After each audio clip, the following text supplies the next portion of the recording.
Welcome to 5 Nights at Freddy's Filming Locations New Finds.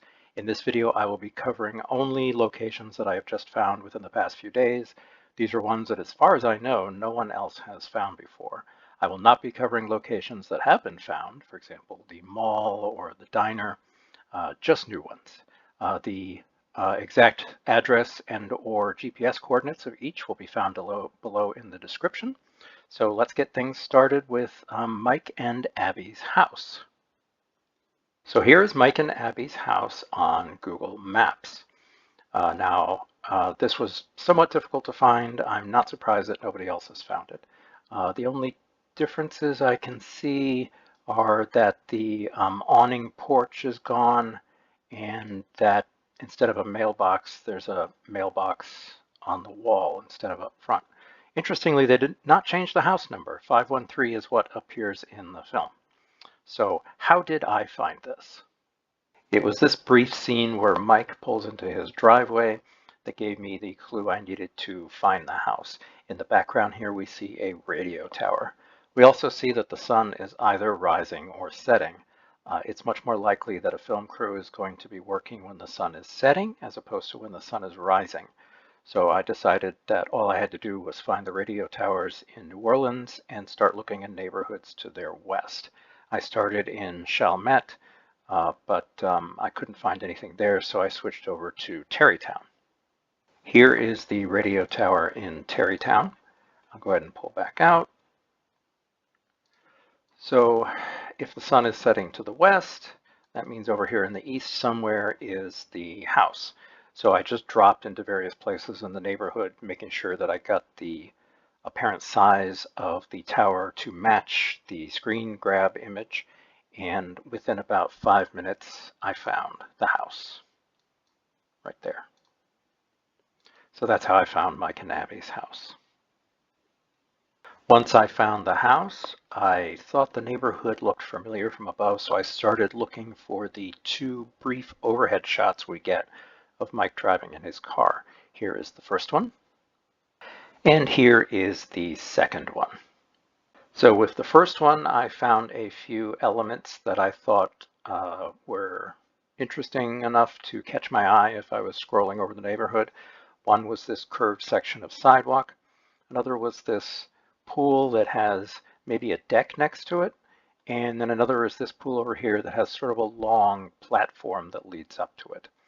So I started looking for those. So to orient you in this neighborhood, this is Mike's house right here. And the pool, the curved sidewalk, and the other pool are all over here. Here's the pool with the little stair that leads to it. Here's the curved sidewalk. And here's the other pool that has a deck attached to it. So right here is where Mike was driving the first time. For the second one, since the camera is much tighter, we don't have much to work with. He's going down a straight section of street, a street branching off of it curves, and we've got a house that's sitting at an odd angle and has a section of it fenced off, a rather small section, and it's sitting at a jarring angle compared to the way most houses would be.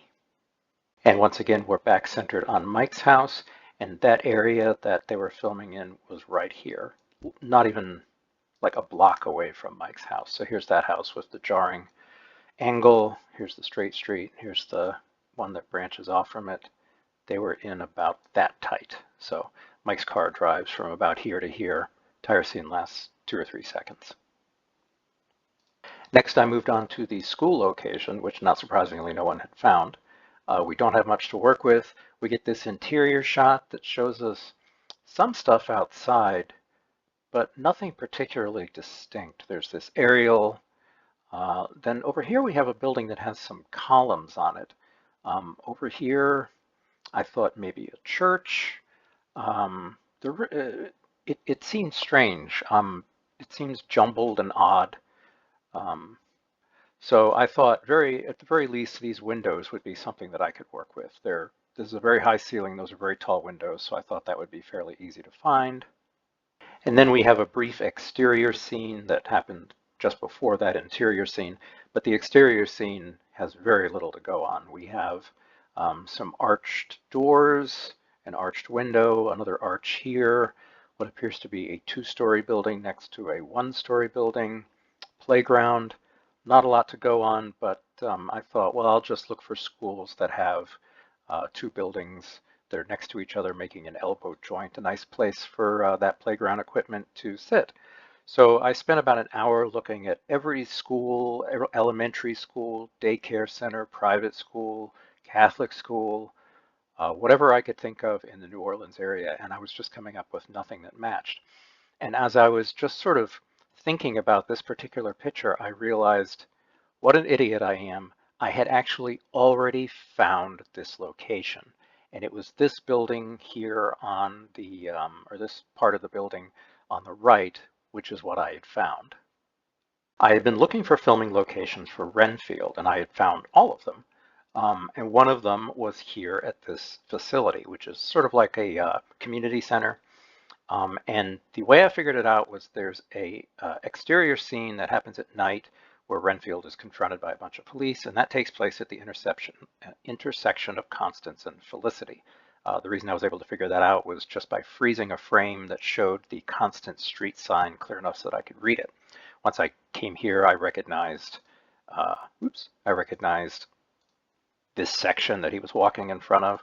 And then I looked at this facility and realized, this building here is where he has his support group meetings. This door matched, you see it in the background, these windows match. And it was this door, my memory of this door, that was suddenly triggered when I was looking at the building from the other side. So here is the place where they shot that scene in Five Nights at Freddy's. Here's the playground equipment. Here's the arched doors. The third one is hidden by this tree. Here's the other arch. This is a passageway that runs through this building. And here's the arched window. And Mike was standing about here. And then those columns that I saw that didn't really match up, they're along this building here, which you can see through this window, which is the large windows that are the inside area where Mike is talking with the teacher. And another scene that no one had found the location of was the sequence where Mike and Vanessa are talking and they're sitting along a canal, and which there are many canals in New Orleans. And they're in front of this pipe that crosses the canal. So in order to find this, I simply flew along the various canals of New Orleans, and every time I found a pipe, I would drop down and check it out. So it took about 45 minutes, I would say, to get from one side of the city to the other, and here's the spot they shot that at. And the final location I was able to find was the police shack that Vanessa patches Mike up at. And I can totally understand why this was not found. It was literally right under everyone's noses. So here's a screen grab of it. The outside is shown only briefly. I've lightened it up significantly so that the details are more apparent. The notable features are this fence that's on the right side. That's either one fence with a shorter fence behind, or possibly a single fence that has like a different lower portion. And over on the left is this strange support structure. It looks like it should be for a building, maybe a building that's under construction, maybe a building that is being torn down. And then these weird lights that are attached to the building by sort of a curved L-shaped curve, or perhaps S-shaped curve pole. So that's what I had to work with. At first I thought maybe it's next to something like a batting cage or a tennis court or a golf course, something that would need a large fence to stop objects from leaving it. Or perhaps it's like some sort of police impound facility. Maybe it really is a police facility. After a couple of hours looking for this, I just gave up because I couldn't find anything that was matching up. And then I found it by accident. To orient you real quick, we are above Chalmey, looking down on the ranch filming facility. Here's their business office. Here's two of their sound stages. This parking lot is where they build a lot of backlot sets. And over here is the empty parking lot where they built the facade for Freddy's. So I was simply puttering around and looking at details of the sound stages when I happened to come across the fence. And I immediately recognized it and said, duh, why have I not found this before? It's right there. And as I scooted forward a couple bits, I saw there's the building that was the police shack. There's the weird L-shaped light. Of course, here's the fence.